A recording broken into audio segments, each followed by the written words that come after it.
G'day folks, Connor here, back with another video, and today we're actually having a look at my everyday carry, and in particular the Cotopaxi 4-litre bum bag. This is what I actually use now when I go out and do street photography.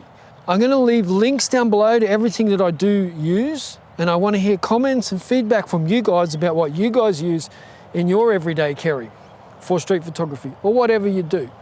But this is my gear, in particular the bum bag, and in particular the new lens, which is the Canon RF 28mm pancake lens.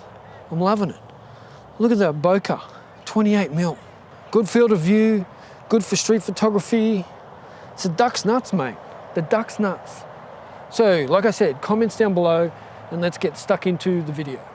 Okay, here I am on the Canon RF 28mm on the Canon R6 Mark II. Now, I went with this because the R50 was a piece of crap and I had gear acquisition syndrome. I was going to buy a new camera, and then I decided that maybe I just needed a smaller lens. The Canon R6 Mark II has IBIS, so I couldn't actually see a reason for me to spend $2,000 on another camera. So here I am. And I've got to say the image is pretty good. Now right now I think I'm on f5.6, so the background's not going to be too blurry, but this is my street photography setting. So as I walk and talk, tell me what you think of the image on the RF 28mm. I'm pretty excited to see the photos. I'll put some of them up now. I'm already can tell that I'm just getting more in the shots, more in my pictures, because I'm not cropping by being too close to people. Now here is f2.8. I've got an ND filter on. It's 10-stop ND filter, and I'm about 7 stops. So f2.8, cloudy day, but it's a pancake lens, which I absolutely love because it's small, it's portable, and it may have stopped me spending $2,000. Now also I want to show you today my my little sneaky street photography kit. Everything I've got fits in this little bag here, and that includes microphones, extra batteries, pocket knives, lenses, ND filters.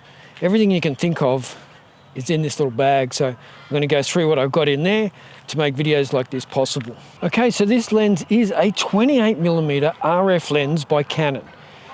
Now I've always shot on 35mm. I had the RF VCM prime lens, which cost nearly 3,000 Aussie dollars. Too big. I think is much more of a video lens and definitely not a street photography carry for 8 hours lens. I also have the RF 35mm macro, but again, it's just a little bit big, a little bit bulky. And I found that I get too close to people when doing street photography, and I would often crop off their feet or crop off their head instead of taking the full shot. And I've just been using this for like 2 hours today, and I'm already getting better images because I'm getting more in the frame, which is good. And I'm actually happy that I get too close for street photography, and I needed a wider lens because I was always scared to get too close back in the early days. But these days I get nice and tight, take the photo, 28mm lens, get everything I need in that shot. Now I did want to get a new camera, but this 28mm sort of takes the need for that away. So now I'm shooting 28mm on a full frame. The camera has IBIS, so the lens doesn't have stabilization, but the camera definitely does. So tell me what you think of that stabilization right now. I actually like it. I think it's good enough for vlogging like this, but I think the ultimate vlogging camera would definitely be like an action camera. But this looks pretty good, and it's a full frame image, so you get that blurry background. You get a nice looking image for $400 lens, which is what it cost me, just under $500 actually. Links down below. I got it on special, but I think they're probably cheaper everywhere else in the world. Now I also pair it with the Wireless Pro mics. So I've got the lav mic on here, connected to the receiver on top of the camera, and that's how I'm doing the audio right now. So I think it sounds pretty good. It's pretty isolated, not too much background noise infiltrating in through the camera. So I like it. And it's nice and light too, and small, so I can fit those in a pocket nice and easily, so then it definitely fits into my backpack or my little carry bag nice and easily. That lady did not give me the nice nod. She looked at me in disgust. Now I should mention, I'm actually filming this in 1080p, 25 frames per second. I just don't feel it's necessary for me to film in 4K, especially just doing these little YouTube videos. They're pretty shit. Maybe 50 people watch them at most. So, but I can shoot in 4K on the R6 Mark II with no crop, but I choose to do 1080p. It's also a lot easier to edit. Now, I'm not sure if you can tell, but it is actually raining, so forgive me if I start running. But it's kind of cool because it makes all the other people go away. Now, the other accessories I'm using right now, I'm filming at f2.8, and I'm actually using a Hoya 10-stop ND filter. And it's about 3/4 of the way up right now.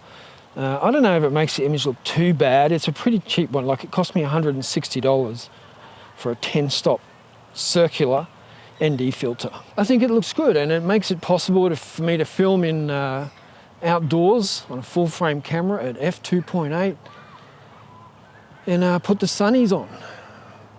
So that's the other accessory that I have in my little kit. And then I also have a small rig wrist strap. And I'm actually comparing some wrist straps at the moment. There's small rig, Peak Design. There's also a PGY Tech one that I'm looking at. So let me know in the comments if you want to see me do a video on it. I'm looking for the most user-friendly and comfortable when it comes to wrist straps. So that's it, it's all in here. I also do have a pocket knife in there. I have my Pixel earbuds to go with my Pixel phone. So I not only have the microphone, the ND filter, the microphone receiver, the little mini tripod from Manfrotto, and the wrist strap, but I also have a little pocket knife, a Swiss Army pocket knife, has everything in it, toothpick, screwdriver, knife, everything you can need for a typical day out. How come I forgot the umbrella? That wouldn't fit in my bag. Actually, something else I do have in the bag is step-up rings for the ND filter, because the 28mm lens, pancake lens, has a 55mm ring on it. So I need to go to a 67mm step-up rings for the ND filter. So that's why I have step-up rings in the bag as well, a spare Canon R6 Mark II battery, and obviously the R6 Mark II, let me just brighten this up a bit, the Canon R6 Mark II also fits in my little backpack. There's some kids making noise. Somebody stop them. Anyway, getting pretty tired holding this up. I'll show you some B-roll as well of this video and the kit that I've got stuffed in my little bag. I also have the phone that I carry is the Pixel 9, not the 9A, not the 9 Pro, just the one in between. It's good enough for me. So that's in the bag as well, so I can buy things and rent scooters and stuff like that to get around. But everything in the bag, nice and light, nice and easy to carry. My little street photography kit. So I guess for me, the actual star of this show is actually this bag. This is from Cotopaxi. It actually cost me 140 Aussie dollars, and I've taken it all around the world, or all around Asia, I should say. I've been Philippines, Cambodia, Vietnam several times, and this bum bag has always been with me, always had my camera gear in it. And whenever I've wanted to go out for a sneaky morning or a sneaky afternoon of just street photography, this is the kit. This is the bag that I take. It is absolutely awesome. Now it actually has 2 big pockets, and then inside each pocket there is 4 pockets, so it has 8 pockets. And then in the back it has a sneaky little hidey hole where you can put your passport or your money or something like that. Now it is a bit big, it is a pretty hefty sized bag, so I actually do use it as like a bit of an over-the-shoulder bag rather than an actual bum bag because it's just too big. But I also have a tip, and that's when you have a flight and you have your camera gear and maybe your carry-on baggage is just a bit too heavy, I stick like a lens and a camera inside this bag, and then it doesn't include in my carry-on allowance most of the time. So you do have to take a bit of a risk there. You might have to pay extra if they do catch you, but that's just what I've been doing and getting away with it. Now it also is pretty weather sealed as well, like I've been out in the rain with it and nothing inside it has gotten wet either. So it is definitely a great kit. The Cotopaxi 4-litre fanny pack or bum bag, whatever, I don't know what it's called. I'll put links to it down below. Now, none of the stuff that I have in this kit is given to me. All of it I've paid for with my own money, and all of it is stuff that I actually do use. Some of it is questionable in its quality, but because of the size of it or the lightness of it, it automatically gets added to the street photography bag. Now, what are you thinking of this lens? We're getting towards the end of the video, and I'd like to know your thoughts on the lens. And how is this stabilization of this? So I've been walking pretty much the whole time I've been shooting this video, and to me it looks pretty stable, but you know, I can't really tell unless I'm on the big screen. That's where the truth becomes realistic. But I like how it goes to f2.8. That bokeh's looking pretty awesome. Whoa. ND filter to the rescue. Beautiful day here in Brisbane. Anyway, you tell me guys, what's in your kit? What's in your street photography kit? Do you have all the stuff that I have? Do you have more? Do you carry a bigger bag? Extra lenses? I just like to run and gun.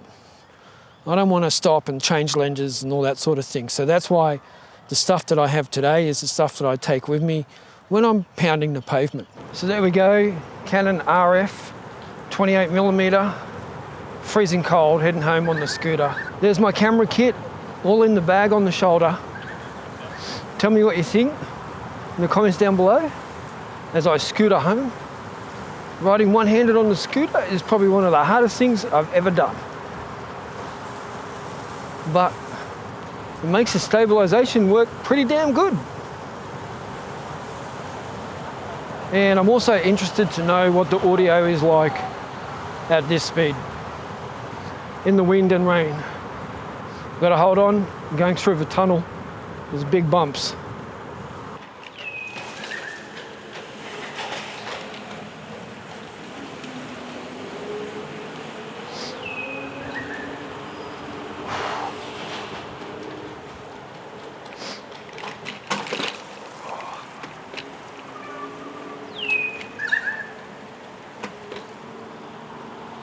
This is hurting my fucking hand, holding it. How do they do it?